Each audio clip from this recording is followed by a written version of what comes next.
శ్రీమాత్రే నమ. జయ గురు దత్తాత్రేయ నమ. ఈ వీడియోలో మనం మే 4వ తారీఖు నుంచి 10వ తారీఖు మధ్యలో సింహరాశి వారికి జరగబోయే వారఫలాలు పరిశీలిద్దాం.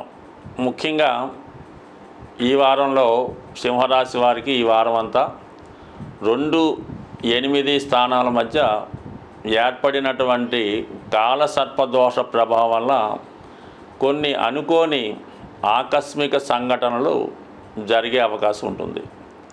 ముఖ్యంగా కుటుంబ స్థానంలో కేతువు కొన్ని మనస్పర్ధలు, విభేదాలు వచ్చే అవకాశం ఉంది. ధన విషయంలో అనుకోకుండా కొంత నష్టం జరిగే అవకాశం ఉంది. అంటే మనం ఈ వ్యవహారంలో కొంత ధనం వస్తుంది అని ఆశించినప్పుడు అది సరిగ్గా అంత ధనం రాకపోవడం, కుటుంబ సభ్యులే మీకు వ్యతిరేకంగా కొన్ని నిర్ణయాలు తీసుకొని చాలా వరకు ఇబ్బంది పెట్టి మిమ్మల్ని ఏదో విధంగా అన్పాపులర్ చేసే ప్రయత్నం చేయడం, కానీ మీ ప్రతిష్టకు భంగం కలిగించే విధంగా మీ కుటుంబ సభ్యులు ప్రవర్తించే అవకాశం ఉన్నది. ఇక అష్టమ స్థానంలో ఏర్పడినటువంటి ఈ కాలసర్పదోష ప్రభావం వల్ల ఈ శుక్ర, రాహు, బుధ గ్రహాల వల్ల మీరు గతంలో ఏదో చేసినటువంటి ఏదైనా ఉంటే, ఒక పొరపాటు లాంటిదో, లేదంటే మీరు ఏదైనా ఒక ఉద్యోగానికి ఒక ఫేక్ డిగ్రీ ఏదో ప్రవేశపెట్టి దాని ద్వారా ఉద్యోగం పొంది ఉంటే దాన్ని ఆసరాగా తీసుకొని కొంతమంది మిమ్మల్ని బ్లాక్మెయిల్ చేసే అవకాశం ఉంటుంది. అలాగే మీరు రహస్యంగా దాచాలనుకున్నటువంటి ఒక విషయం, అది ఒక ఎఫ్ఐఆర్ అవ్వచ్చు, ఒక ఆర్థిక సంబంధించింది అవ్వచ్చు, లేదంటే వేరే మీరు చీకటి కోణంలో ఏదైనా మనీ లావాదేవీలు చేసి ఉంటే వాటి వలన కొన్ని అనుకోని ఇబ్బందులు, బ్లాక్మెయిల్ లాంటివి జరిగే అవకాశం ఉన్నది. సో ఈ విషయంలో కొంత జాగ్రత్తగా ఉండడం మంచిది. అవసరమైతే ముందుగానే దానికి సంబంధించినటువంటి సమస్యలు ఏవైనా ఉంటే పరిష్కారం చేసుకోవడం మంచిది. అంటే చాలా సందర్భాల్లో చెయ్యని నేరానికి ఒక విధమైన ఇబ్బంది రావచ్చు. అంటే మీరు ఒక రాజకీయ రంగంలో ఉన్న, ఒక ప్రభుత్వ స్థానంలో, ప్రభుత్వ ఉద్యోగంలో ఉన్న మీకు ఏదో ప్రమోషనో ఒక పదవో ఇవ్వవలసి ఉంటే ఆ పదవి మీకు దక్కకుండా మరి మీ ఉన్నత అధికారులు, మీ పై రాజకీయ నాయకులు ఈ విధంగా మిమ్మల్ని కొంతగా అన్పాపులర్ చేసి మీకు మీరే ఆ పదవిలోకి వెళ్ళడానికి అర్హత లేనట్టు ఇబ్బంది పెట్టే అవకాశం ఉంటుంది. బట్ ఇది ఒక సూచన, జాగ్రత్తగా చూసుకోండి. అయితే ఇంకో విషయంలో మాత్రం మీకు అర్హత లేకున్నా ఉన్నత పదవికి మీరు ప్రయత్నం చేస్తూ పై అధికారులని ప్రసన్నం చేసుకోవడం ద్వారా కానీ, మీ పై రాజకీయ నాయకుల్ని మంచి చేసుకోవడం వల్ల, అంటే కొంత బహుమతి రూపంలో వాళ్ళకి ఏదో ఒకటి ఇవ్వడం వల్ల కొంతవరకు పని జరిగే అవకాశం ఉంది. అంటే బ్యాక్ డోర్ ద్వారా మీ పని పూర్తవుతుంది. డైరెక్ట్గా మీకు ఎన్ని అర్హతలు ఉన్నా ఈ సమయంలో అది రావడం అన్నది కష్టం. ఇది కారణం ఏంటంటే ఈ రాహు, కేతువు కాలసర్పదోష ప్రభావం కాబట్టి జాగ్రత్తగా ఆలోచించి నిర్ణయం తీసుకోవడం మంచిది. ఇక 12వ స్థానంలో కేవలం 2 రోజుల పాటు ఏర్పడినటువంటి చంద్రమంగళ యోగం. ఈ యోగ ప్రభావం వల్ల మీరు చాలా కాలంగా అమ్మాలనుకున్నటువంటి స్థిరాస్తులు చాలా వరకు అమ్ముడుపోయే అవకాశం ఉంది. అలాగే దూర ప్రాంతం నుంచి వచ్చినటువంటి ఒక వార్త మీకు చాలా వరకు ఇబ్బంది పెట్టే సూచనలు కూడా ఉన్నాయి.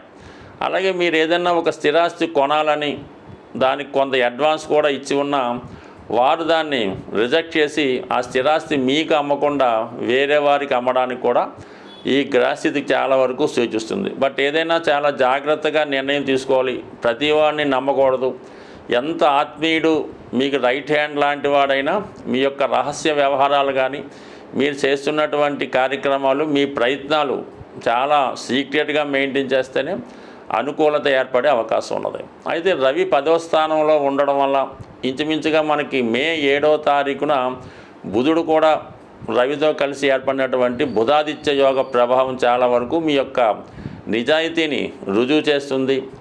అలాగే వృత్తిలో చాలా నిజాయితీగా, హోదాగా ఉండడం వల్ల మీకు తగిన గుర్తింపు కూడా రావడం జరుగుతుంటుంది. బట్ ఏదైనా ప్రస్తుతం ఉన్నటువంటి రవి దశమంలో సంచరిస్తూ కొద్ది రోజుల తర్వాత, అంటే ఇంచుమించుగా మనకి మే 14-15 తారీఖులో లాభస్థానంలో కూడా వస్తాడు. కాబట్టి మీకు ఏమైనా పదవిలో ఉన్నతి, ప్రమోషన్ లాంటిది కంపల్సరీగా వస్తుంది. బట్ కానీ అది సంపాదించడానికి ముందు అనేక రాజకీయాలు, అనేక ఇబ్బందులు, అనేక సమస్యలు ఎదుర్కోవలసి ఉంటుంది. బట్ వీటన్నిటికీ గురువు మీకు దశమ స్థానంలో సంచరించడం వల్ల గురువు యొక్క అనుకూలత చాలా వరకు లభించే అవకాశం ఉంది. అలాగే రెండో స్థానంలో ఉన్నటువంటి కేతువు, ఈ రెండు కూడా దైవభక్తి కారణంగా, దైవభక్తి వలన చాలా మంచి ప్రయోజనం పొందే అవకాశం ఉంటుంది. అలాగే ఈ సమస్యలు మీరు బయటపడాలంటే, ఏదైనా ఒక పదవి మీరు ఆశిస్తూ ఉంటే చాలా వరకు ఈ వారంలో అన్నవరంలో జరుగుతున్నటువంటి, అంటే మే 8వ తారీఖున అన్నవరంలో సత్యనారాయణ స్వామి వారి కళ్యాణం జరుగుతుంది. వీలైతే మీరు ఆ కళ్యాణంలో పాల్గొనే ప్రయత్నం చేయండి.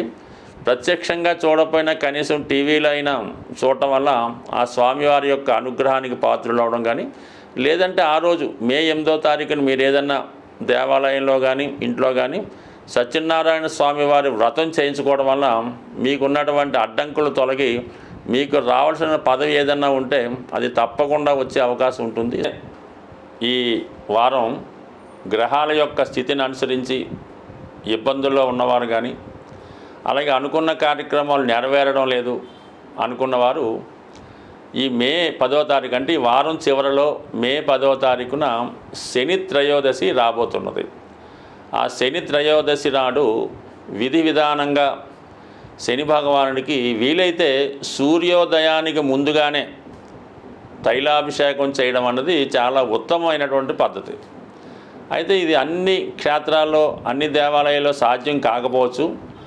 కానీ అవకాశం ఉన్నవారు సూర్యోదయానికి ముందుగానే సరిగ్గా కాలకృత్యాలు తీర్చుకొని శుచిగా శుభ్రంగా శని తైలాభిషేకానికి కావాల్సినటువంటి అన్ని వస్తువులు అక్కడ తీసుకెళ్ళి విధి విధానంగా అక్కడ దేవాలయంలో అక్కడ ఉన్నటువంటి సాంప్రదాయ ప్రకారం తగు ఫీజు చెల్లించి ఈ తైలాభిషేకం అక్కడ ఉన్నటువంటి పౌరోహిత్యుల ద్వారా సంపూర్ణంగా పూర్తి చేసుకోవాల్సి ఉంటుంది. అక్కడ మనకి ఏ వస్తువు అవసరమైనా కూడా ఎవరిని అడగకూడదు. కేవలం అగ్గిపెట్టి దగ్గర నుంచి, ఆయిల్ దగ్గర నుంచి అన్నీ కూడా మీరే తీసుకెళ్ళండి. అవన్నీ కంప్లీట్ చేసిన తర్వాత మనం ఏవైతే పూజకి తీసుకెళ్ళామో ఆ వస్తువులన్నీ కూడా అక్కడే విడిచిపెట్టి, మరి ఆ తైలాభిషేకం పూర్తయిన తర్వాత మీరు ఏ దేవాలయంలో అయితే పూజ చేసుకుంటారో, ఇంచుమించు శివాలయం ఎక్కువగా ఉంటుంది అనుకోండి, ఆ శివాలయంలో మళ్ళా శివునికి మళ్ళా అభిషేకం అది చేపించి ఆ అభిషేకం తర్వాత చక్కగా మీరు మీ యొక్క కార్యక్రమాలకు వెళ్ళొచ్చు, ఆఫీస్కి వెళ్ళిపోవచ్చు, ఇంటికి రావచ్చు, వ్యాపారం కూడా చేసుకోవచ్చు. అయితే ఇవన్నీ పూజ అయిన తర్వాత మళ్ళీ స్నానం చేయాలా, కాలు కొడుకోవాలి అన్నటువంటి నియమం ఏమీ లేదు. రొటీన్గా మీరు మిగతా దేవాలయాలకి వెళితే ఏ సాంప్రదాయాన్ని పాటిస్తారో ఆ సాంప్రదాయాన్నే పాటించాలి తప్ప పర్టికులర్గా శని భగవాను మళ్ళీ ప్రత్యేకత అది ఏముండదు. ఒక విధంగా అటువంటివి చేయడం వల్ల కొంత భగవంతుడికి అవమానించినట్టు ఉంటుంది, అది గమనించండి. దాని తర్వాత ఏంటంటే ఆ రోజు ఏ రోజైతే శనివారం ఈ తైలాభిషేకం చేస్తారో ఆ రోజు నూనెతో చేసినవి ఏ పదార్థం కూడా తినకూడదు. నెయ్యి కానీ నూనె కానీ తినకుండా కేవలం మామూలుగా ఈ మజ్జిగ వేసుకొని తాలింపు పెట్టని బట్టి వస్తువులతో ఆ రోజు భోజనం చేయడం.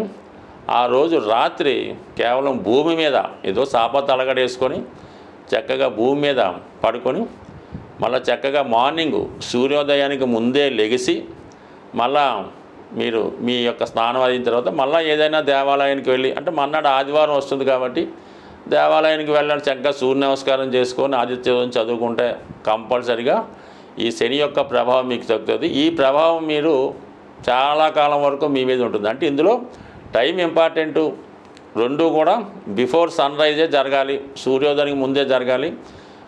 దాని తర్వాత ఏంటి ప్రతిదో క్రమశిక్షణగా పద్ధతిగా చేసుకోవాలి. ఏదైనా క్రమశిక్షణ అన్నది శని భగవానికి ఇష్టం కాబట్టి క్రమశిక్షణతో నియమంగా సింపుల్గా ఆడంబరం లేకుండా మీరు ఏది చేసినా కూడా శని యొక్క అనుగ్రహానికి పాత్రలు అవ్వడం జరుగుతుంది. స్వస్తి.